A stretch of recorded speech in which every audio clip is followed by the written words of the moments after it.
এখন আমেরিকাতে বসন্তকাল আসতে শুরু করেছে।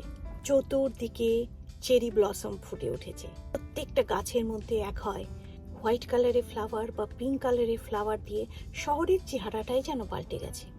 মাঝে মাঝে যখন এই রাস্তাগুলো দিয়ে ক্রস করি মনে হয় যেন সব কিছু বন্ধ করে, ঘড়িটাকে বন্ধ করে কিছুক্ষণ গাছের নিচে দাঁড়িয়ে চোখ বন্ধ করে উপলব্ধি করি নেচারের এই বিউটিফুল জিনিসগুলো।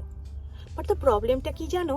এই প্রবলেমটা না তোমার না আমার, এই প্রবলেমটা আমাদের ইউনিভার্সাল প্রবলেম। সেটা হচ্ছে এই সময়টাকে একটু আটকে কিছু উপলব্ধি করবার জন্য আমাদের তো সময়ই নেই হাতে, তাই না? দৌড়ে বেড়াচ্ছি আমরা, কিছু পাওয়ার জন্য দৌড়ে বেড়াচ্ছি, কিছু অ্যাচিভ করার জন্য দৌড়ে বেড়াচ্ছি, আর কিছু না হলেও রুটিনের জীবন কাটানোর জন্য দৌড়ে বেড়াচ্ছি, কাজের জন্য দৌড়চ্ছি, বাড়িতে এসে সংসার সামলানোর জন্য দৌড়চ্ছি, সবসময় দৌড়ে বেড়াচ্ছি। এটা শুধু আমার বা তোমার কাহিনী নয়, এটা সবার কাহিনী। আর স্পেশালি আমরা যারা বাইরে আছি তাদের জন্য এটা তো পুরোপুরি অ্যাপ্লিকেবল। মোস্টলি আমরা সব সংসারের কাজও নিজেরা সামলাচ্ছি, প্লাস বাইরের কাজও করতে হচ্ছে। আলটিমেটলি ওই সময়টার সাথে আমরা এত বেশি সমঝোতা করে ফেলছি যে আমাদের হাতে আর কোনো সময় থাকে না। ওই 5-6 ঘন্টা শুধু যে ঘুমোনোটা, ওটাই যেন মনে হয় অনেক চেষ্টা করে ওই সময়টাকে বের করি আমরা। আদার দেন দ্যাট না কিছু উপভোগ করার সময় আছে, না কিছু এনজয় করার সময় আছে। যার জন্য এই একটা স্যাটারডে যেতে না যেতে মনে হয় যেন ওমা আরেকটা স্যাটারডে চলে এলো, টেরই তো পেলাম না। অ্যাকচুয়ালি কিন্তু তা নয়। ঘড়ির কাঁটা তার নিয়মে চলছে, সূর্য তার নিয়ম মতন উঠে নিয়ম মতন ডোবে, আর তো তার নিয়ম মতন 24 ঘন্টা সার্কেল দেয়। কিন্তু আমরা এখন আমরা স্পিডে চলছি, আমাদের এই পুরো এরাটা সবাই এত দৌড়চ্ছি যে সময় আমরা চাইলেও হাতের কাছে নিতে পারছি না। বাট আমরা এটা রিয়ালাইজই করি না যে এই সময়টা কিন্তু একদিন আমাদের কাছে থাকবে না।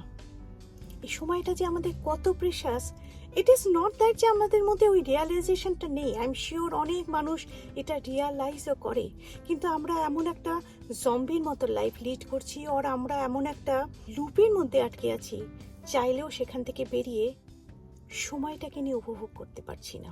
সেই জন্য তুমি যে দেশেই থাকো, তুমি যদি প্রত্যেকটা দিন তোমার মতন করে চালানো সত্ত্বেও কিছুটা সময় নিজের জন্য না দাও, কিছুটা সময় জাস্ট কিছু না করে শুধু উপলব্ধি না করো, তাহলে বাঁচার না সেই আনন্দটাই থাকে না।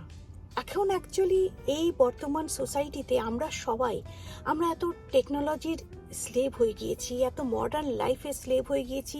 চাকরি, অপরচুনিটি, কেরিয়ার, সংসার সামলানো সব কিছুর মধ্যে আমরা যেন রোবট হয়ে গিয়েছি। মাঝে মাঝে মনে হয় রোবটকে ইমপ্লিমেন্ট করবার কি কোনো দরকার আছে? মার্কেটে তো রোবট আসার দরকারই নেই, বিকজ আমরাই তো এক রোবটের মতো লাইফ লিড করছি। ওই হিউম্যান টাচটা কবে যেন হারিয়ে ফেলেছি। আমি জানি না এটা সবার মধ্যে হয় কিনা, বাট ডেফিনেটলি যারা বাইরে থাকে তাদের মধ্যে তো এটা প্রচণ্ড হয় যে সময়টাকে আমরা ধরে রাখতে পারি না।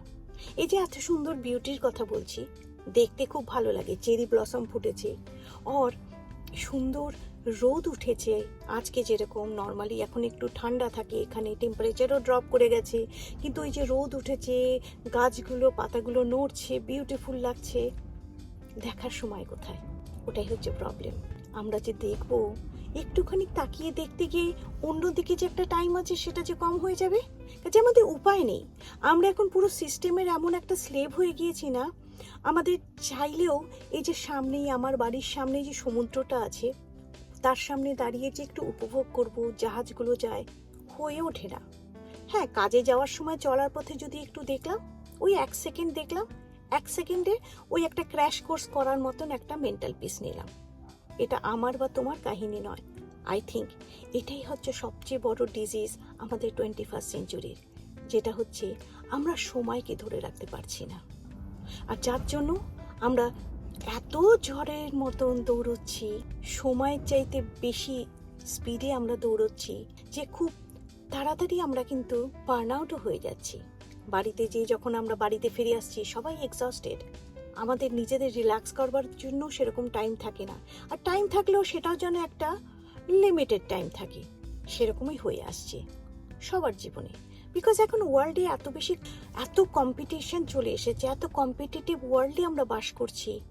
আমাদের আনফর্চুনেটলি বসে থেকে সময়টা উপভোগ করবার সেই স্কোপটা যেন আমরা আগের জেনারেশনে দিয়ে এসেছি। এখন তোমার যদি একটু মনটাকেও ভালো করতে হয়, সেটার জন্য তোমাকে আলাদা করে অ্যাপয়েন্টমেন্ট নিয়ে ফিল গুড ফ্যাক্টরের জন্য কোনো একটা মেডিটেশনের সেন্টারে গিয়ে তবে হয়তো তুমি তোমার মনটাকে একটু হালকা করতে পারো আর মেন্টাল পিসটাকে আনতে পারো। বিকজ সেটাও তুমি তোমার একটা নর্মাল ডেলি লাইফের মধ্যে ওটা একটা তোমার শেডিউলের মধ্যে তুমি ধরে ফেলো। তুমি যদি একটা কোনো কিছু শেডিউলের মধ্যে রাখো, পে করে ফেলো, তাহলে তুমি হয়তো রুটিনের মতন যাচ্ছ। ওই যে বললাম আমরা এখন রোবট হয়ে গিয়েছি। বাট সব কাজের মাঝখানে কিছুটা টাইম শুধু নিজের জন্য দেব, সময়ের সাথে নিজের জন্য চলবো, এই জিনিসটা আমরা করতে গেলে মনে হয় এটা করলে তো ওটা লস হবে, ওটা করলে তো এইখানে আমাদের কম পড়ে যাচ্ছে। আচ্ছা, সময়ের সাথে আমরা বিশাল বড় কম্প্রোমাইজ করে ফেলছি। অ্যাকচুয়ালি সময়ের সাথে না, টেকনিক্যালি তুমি যদি বলো, আমরা কিন্তু আমাদের নিজেদের সাথে কম্প্রোমাইজ করছি। বিকজ এই পৃথিবীতে আমরা সবাই কিন্তু এসেছি একটা লিমিটেড সময়ের জন্য। আর সেই সময়টা যখন আমাদের শেষ হয়ে যাবে, আমাদের সবাইকে কিন্তু চলে যেতে হবে। বাট আমরা এমন একটা প্রেশারের মধ্যে থাকি, আমরা চাইলেও সেই পিসফুল লাইফটা লিড করতে পারি না। পিসফুল লাইফের এখন ডেফিনেশন হয়ে গেছে একটা প্রপার গাড়ি, প্রপার বাড়ি, একটা সুন্দর একটা settlement. But is it enough? Peaceful লাইফের জন্য চাই মাঝে মধ্যে গিয়ে একটু পাহাড়ের সামনে দাঁড়াবো, মাঝে মধ্যে গিয়ে একটু ফুলটা টাচ করব, মাঝে মধ্যে রাস্তা দিয়ে হাঁটবো, ওই যে হাওয়াটা যে গায়ে আসবে সেটা ফিল করব। সেটা চাইলেও আজকাল আর হয়ে ওঠে না। লোকে এখন ইউটিউবের মধ্যে ঘন্টা ধরে বসে থাকাটা প্রেফার করে, রাদার দ্যান রাস্তায় গিয়ে, পার্কে গিয়ে গাছের ফুলটাকে উপলব্ধি করা। এমন নয় যে কেউ করে না, অনেক মানুষ করে, কিন্তু তাদেরকে এক্সট্রা এফর্ট দিতে হয় এই সিম্পল লাইফটাকে মেনটেন করার জন্য। চিন্তা করতে গেলে এটা খুব সিম্পল, কিন্তু নেচার আমাদের সব দিয়েছে, হাওয়া, বাতাস, বিউটিফুল গাছ, নদী সব দিয়েছে। কিন্তু এই সিম্পল জিনিসটাকে মেনটেন করবার জন্যও এখন আমাদের টাইম নেই। বিকজ আমাদের লাইফটাকে আমরা যেহেতু এত বেশি কমপ্লিকেটেড করে ফেলেছি, মেটেরিয়ালিস্টিক করে ফেলেছি, ডিমান্ডিং করে ফেলেছি, কম্পিটিটিভ করে ফেলেছি, সেটার মাঝখানেও একটু সময় দাও, সেটার মাঝখানে নিজেকে একটু রিওয়ার্ড দাও, সময়টাকে একটু পজ করে নেচারটাকে একটু উপলব্ধি করো, নিজের এক্সিস্টেন্সটাকে একটু উপলব্ধি করো। এখন যেদিন আমরা থাকবো না সেদিন এগুলোর কোনো ম্যাটার করবে না। যেদিন আমরা থাকবো না সেদিন আমাদের সাকসেস, আমাদের স্টেবিলিটি, আমাদের বাড়ি গাড়ি কোনো কিচ্ছু থাকবে না।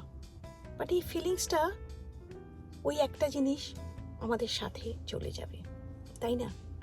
যে যেখানেই থাকো চেষ্টা করো কিছুটা মুহূর্ত নিজের সাথে কাটাতে, চেষ্টা করো কিছুটা মুহূর্ত নেচারের সাথে কাটাতে। যেই নেচার আমাদের আনকন্ডিশনালভাবে দিয়ে আসছে, এই নেচারটাকে দেখার জন্য আমাদের কিন্তু কিচ্ছু করতে হবে না। তোমার ঘরের কাছে যেটাই আছে, পার্ক হোক, ফুল গাছ হোক, আর কিছু না হোক, ব্যালকনিতে কিছু গাছপালা, সেগুলোর সাথে কিছুটা সময় কাটাও। আর আমার তো মনে হয় এর চাইতে বিউটিফুল মেডিটেশনে কিচ্ছু নেই। সেটা হচ্ছে নেচারের সাথে নিজেকে একটুখানি বিলীন করিয়ে দেওয়া। এনিওয়ে, আজকে এখানেই রাখি বন্ধুরা, সবাই ভালো থেকো। আবার আরেকটা নতুন ভিডিওতে তোমাদের সবার সাথে দেখা হবে। Till then, stay happy, stay healthy and stay positive. Love you all.